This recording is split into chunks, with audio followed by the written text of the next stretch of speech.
This is Nick, and we're locked in with the Hood Journals.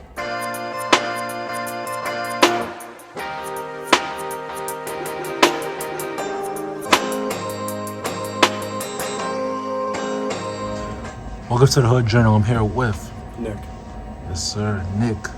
I like to start off with my interviews by giving my guests their flowers of appreciation. Thank you so much for locking in with me and being on my platform. I appreciate your talent with piano and as a pianist, your talent with music and everything you do in that space, and then even outside of the music. A good friend of mine, someone that I call a good friend here at Oswego. A black man like myself that's striving, doing what he can, shining. Always a positive person, always show me love, support every time you see me. And I'm happy I'm able to be in your space and ready to get the conversation started. Nick, first question, you mind telling me where you're from? So I'm from Brooklyn, New York. I was born in Long Island back in 2002. I now I still live in the Brooklyn area, and I've been there for my entire life, but yeah, that's pretty much it. I play piano for one. I recently picked that up about 3 years ago. Okay. And it's funny, do you want me to tell you why I actually started playing? We're going to get into that. But pretty much, yeah, as of right now, that's my current state. Cool. What part of Brooklyn are you from? Crown Heights. Cool. Talk to me about your upbringing. Talk to me what it was like growing up, I guess, in Long Island and then in Crown Heights. Family and friends you've made and things like that. So the Long Island part was really brief. I barely know about that, but in my time that I lived there, at first I actually lived in East Flatbush back in the 90s, and it was a really interesting upbringing. I had a couple of friends. It was a very dangerous neighborhood, but it wasn't too much to think about because I was, luckily enough, not in the mix like that, so to speak. I kind of moved out of there by the time I became 11 and moved to Crown Heights, where it got a lot tragic in that area. A lot of people were dying. A lot of my friends were moving out too, so we were all just pretty much making a change in our entire life. But the shift to Crown Heights was a lot more better for my school life as well as my mother, because financially it's a lot more easier in that area. Cool. Even though now, as things get more modern, it gets more gentrified, so now it's a little bit more rough, but at the time it was the best option. So now it's a lot more easier. It was a very interesting switch, although, because you go from your familiarity, your comfortable place with all your friends, and now I have to kind of start all over again, meet all these new people, and have these new interactions. And it was a lot better because these people were kind of like me in a sense. I never really had much relatability back in my older neighborhood, but now I was like, okay, these people I'm very comfortable with, and we all had a lot of similar interests. Back then, I actually did not have a huge interest in music like that. I was more of basketball, sports type, and I loved that kind of thing. Played 2K all my life. I stopped recently, but Damn. that all kind of switched when I got to high school. Actually, my freshman year, to be exact, I was going to do the tryouts, and I realized these people were more dedicated than I was. They were more, confident in themselves and their abilities, because I was a much smaller person. I didn't really think, basketball is my passion. So I had ended up giving that up for a while, and I had started drawing. I thought I would be really good artist. I drew anime characters, face pictures on Instagram and stuff like that. I couldn't really do a person's face that well, but I started that kind of path. It wasn't until about 2017 summer I had met this girl, and the funny part is that is why I now play piano. Okay.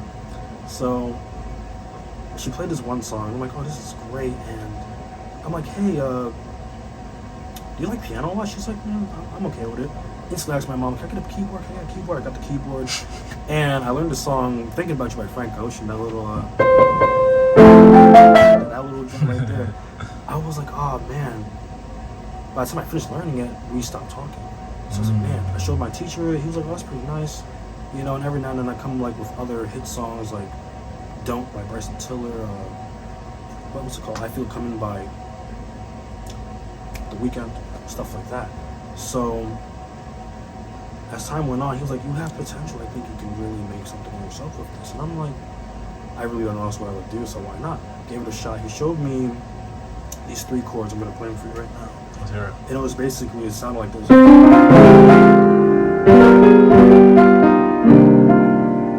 And I was like, what is that? I never heard anything like this before. He's like, that's jazz. I'm like, I thought it was boring. You know, everyone makes it out to be this boring kind of genre, but it's interesting. So I'm like, okay, you know, I don't have all the fundamental backgrounds of playing piano and all that. How do I start? I think I was about 17, 20 now. So I was 17 then, and he's like, you know, he bought me a book to help with the little fingering techniques and patterns. I barely read it. And I was always watching videos and listening to all these songs. I'm like, this sounds amazing. I want to play this, I want to play that. So he told me if I really wanted to pursue music as a piano player, I should go to college for music education. So I'm like, okay, cool. I come here and instantly terrified. I have no idea how to read sheet music. I don't know what I'm really doing. The only thing I have is theory knowledge. So I came here and I'm like, wow, the first kind of theory class I had, I was like, okay, simple, straightforward, I remember everything. As I started to go, I started getting more serious and passionate about it. I would read certain songs that really confused me, but I had to get it through because it's like, learning music is like learning another language. So at this point, it feels like if I went to Cuba, I could speak Spanish perfectly. That's how it feels. So, you know, I go on, I'm playing. My professor here now, really great person, very patient with me, and he showed me a lot of things, and it made me think, you know what? I have to start reading more books. I have to actually take that kind of knowledge, because not everything I know, it's all like talent. If I told you what I was doing, if I just started playing something like, oh, that sounds great, what was that? I didn't have the theory knowledge as I thought I did. I just had the basic fundamentals, but not like the mastered idea of like, this is why I do this is why this sounds nice. I could sit here, and if I started playing,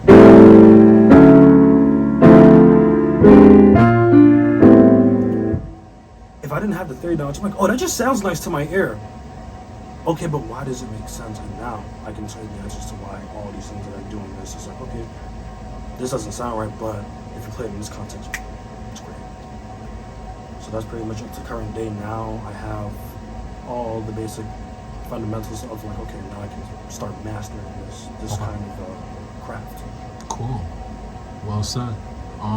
You said a lot there, but I want to pinpoint, because you spoke about the storyline that took you from when you discovered piano and where you are now and your evolution.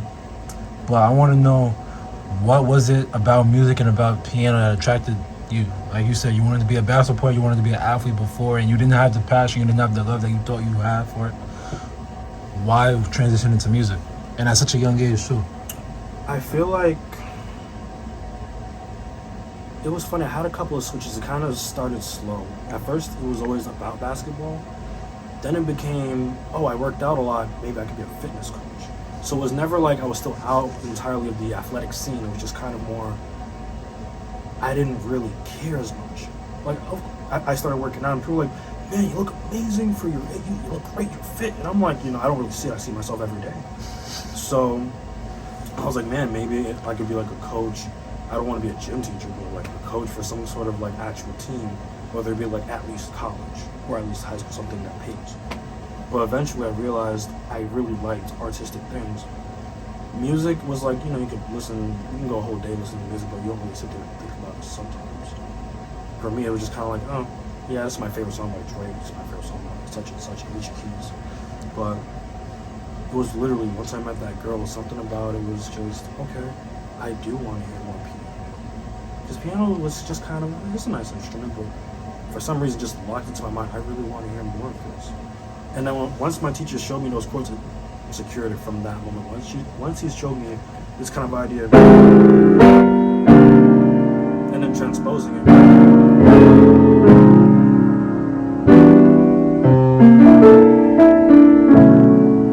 Once he showed me these things, then it's like, wow, I want to do that. If I didn't choose piano, I don't know what I'd really do. Right. That's the truth. So that's probably another reason why. But the biggest one was definitely hearing all these sounds, and I kind of always liked anything artsy, whether it be dancing, drawing, singing, photography. Right. But, just quick question about the girl that you were talking to that played a role when you get into piano. Have you spoken to her since? Like, what's your relationship now, and has she heard you play piano since? So we actually don't speak anymore. We do follow each other on Instagram, but not enough to have a physical conversation. The last thing I said to her was probably year and a half ago, 2 years max. And I was like, thank you. And she was like, what do you mean? I'm like, if it weren't for you, I would not have found my craft. Because essentially, who knows, maybe I would have really considered that coaching job, I don't know. But I had to say her, I was like, I thought about her that one day. I'm like, yeah, I still have her phone number. I texted her, I'm like, hey, thanks. She's like, what do you mean? Of course, I just came out of nowhere with that. Right. And I'm like, yeah, because you kind of showed me what I want my path to be, basically going on for the rest of my life. Right. What I'm really passionate about. She's like, yeah, no problem. And to her, it probably means nothing, but to me, it meant almost everything. Right.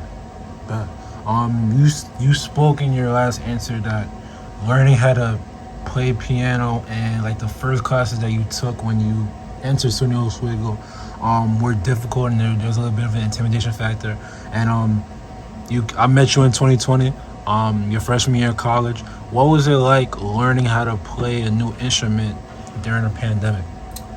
It was a lot easier due to the pandemic. We had a lot of limits, like meeting up too often, for spatial issues. But I think that it was a lot easier. If it were like now more open, I think it would have been harder because these people are talented. Like they have been doing this since at least middle school. At least middle school. So they've been at this for a while. I just kind of stepped into the role because I got lucky enough with some talent, just a little bit of talent. The whole knowledgeable side of it, I lacked. So I started looking over things, and I would ask my teacher, like, what exactly do you want me to play here? Because if you show me, I was always a visual learner when it came to at least looking at someone do it. Reading it, it's now coming to me a lot more easier. But then it was kind of like I asked my teacher, hey, can you show me how to do this? And he'd be like, yeah. And then before you know, I'm just like that. People be like, oh, how can you do that so well? I'm like, I don't know, I'm just looking at it. Right. So I had to get out of that crutch, and my teacher was like, no, you have to read more music. And I'm like, but I don't like that. He said, you have to. If you're really passionate about playing, you gotta have all the knowledgeable parts about it. I'm like, okay. Right. That's fair. When did you know that? You said that you feel like you've gone to a point where you're confident in your abilities as a pianist. When did that click for you? Like, okay, I'm good at this, and this is something that's here to stay for me. If I'm being very honest, September. Like this past September? This September. Shit, so at the time I was recording 2 months ago. Literally 2 months ago, because I knew I could play. The downside is I would always like downplay myself. People are like, oh, you're fucking great. And I'm like, I'm okay, I can get around. Humble guy. I would downplay my abilities because I'm like, I try to remain humble, but sometimes you gotta be a little bit cocky in your craft. Not to the point where it's being pretentious, but like just at least show you're passionate about it. Like, okay, you hear me playing, I'm like, wow, that was amazing. I really love that. Thank you, I did my best. I'm not gonna be like, yeah, I fucking know that. I'm me, I can do this. But no, I'm not gonna do all that because that does not get you connected in this kind of art. Like, in terms of the sports world, I would assume it's a lot easier to make connections because people will see you as a popular figure if you're really doing your shit. Right. In the music setting, you have to make good connections because you have to get out there and be able to get promoted. People have to see you and hear like, oh, I feel the same way as John does and Deborah and all those people. So, yeah, I got lost in the thought there. Nah, it's all good. It's all good. Take your time. That's pretty much the whole spiel. Okay. You said that an important part of music and piano is building connections. Who are some connections that you were able to make, and who are some pianists or just musicians that inspire you? So, in terms of the connections, I've met two of my good friends now. One's named Anthony, the one's Jabari. Very great producers, by the way. When I started talking with them, they mainly came to me for the recording projects. They wanted a piano player. I'm like, okay, I can do that. I have time. I have the freedom. So I got to them, and I'm hearing all these nice, rich sounds, and sometimes I post them on my close friend story on Instagram. It's like, wow, you guys really know what you're doing. So if you can incorporate my knowledge, because I don't know what I'm doing, we're just a whole team. Now we're a unit where we bring in more people, and sometimes we'll add in, like, okay, you're a part of the group now, or you're just like a temporary for now. We're just having fun being all these people who can sing, who can play guitar, for example, drums, bass, another keyboardist. Some inspirations though. If I'm being more official in terms of just jazz, I'm gonna say people like Oscar Peterson, Barry Harris, Count Basie. These are all black artists, by the way. Dope. Herbie Hancock, to some degree, even though he doesn't play Stevie Wonder, he has some kind of art flow in that. One guy named Chicory, he's Hispanic. If I'm being more modern, there's a guy, also Hispanic, named Jesus Molina and Jacob Collier, who is from London. If I'm being more R&B-ish, I'm gonna say Alicia Keys. Okay. Definitely the first song.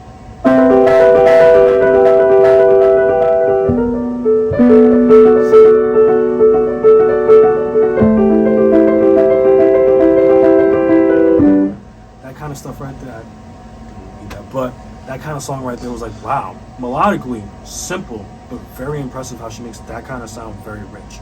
I wanted to be able to pull that off. So I looked into a lot of her songs too. But yeah, that's some of my inspiration. What kind of opportunities has being a musician, being a pianist presented to you since you still learn to play? So it definitely allowed me to play with other people who know how to jam well on their instruments. It brought me to my friends who produce. It brought me to one of the music department chairs here asked me personally if I could play a gig for Tamar Green, who's coming on the 20th of November. They're like, yeah, we would like 2 student players, and we want you to be one of them. And I'm like, yeah, sure, why not? You know, and I'm thinking to myself, man, where did this come from? And my professor told me, we've been talking about you. I'm like, that's great. That's great. That's what I wanted to hear. Right. So recently I've started getting into that. The most recent one is 2 of my friends with their recording projects. They wanted me to work with them on that. I want to touch on the Tamar Green performance and you having the opportunity to play with him. And I know we spoke about off camera about a couple of upcoming performances that you have. What are the emotions heading into that performance with Tamar Green? How do you plan on preparing for that gig? So I thought about it, and I gotta get the specifications because I'm not sure if it's I'm playing with him or if I'm playing before him to like lead up to the performance. I think if I'm right, the case might be I'm playing for an hour to lead him to his thing, just in the art gallery. Okay. So that people can hear like a little laid back kind of vibe while they're just browsing. I'm like, okay, I can do that. They said, yeah, at least for 60 minutes. I would assume knowing them probably 50. But I feel very ecstatic and nervous. Now, I always appreciate the nervous part because it shows that I care.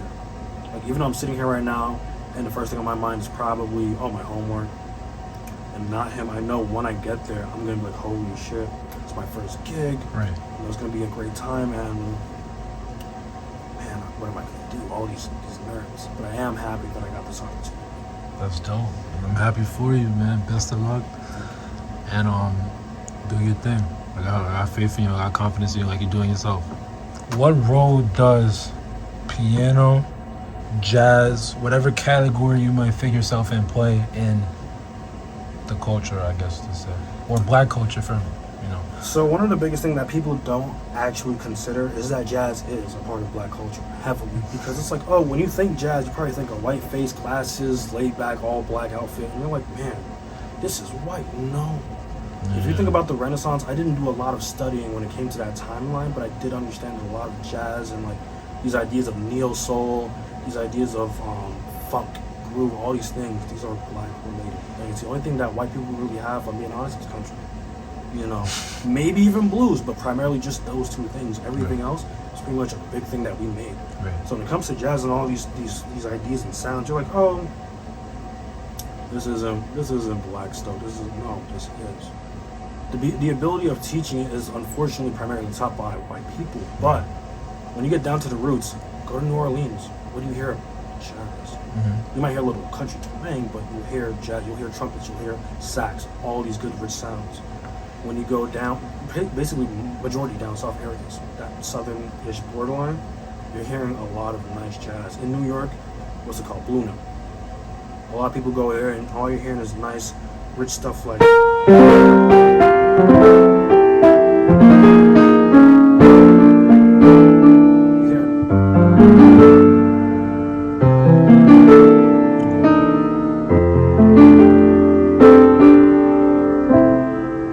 Like all these ideas that I can sit here and play, it is not a white-based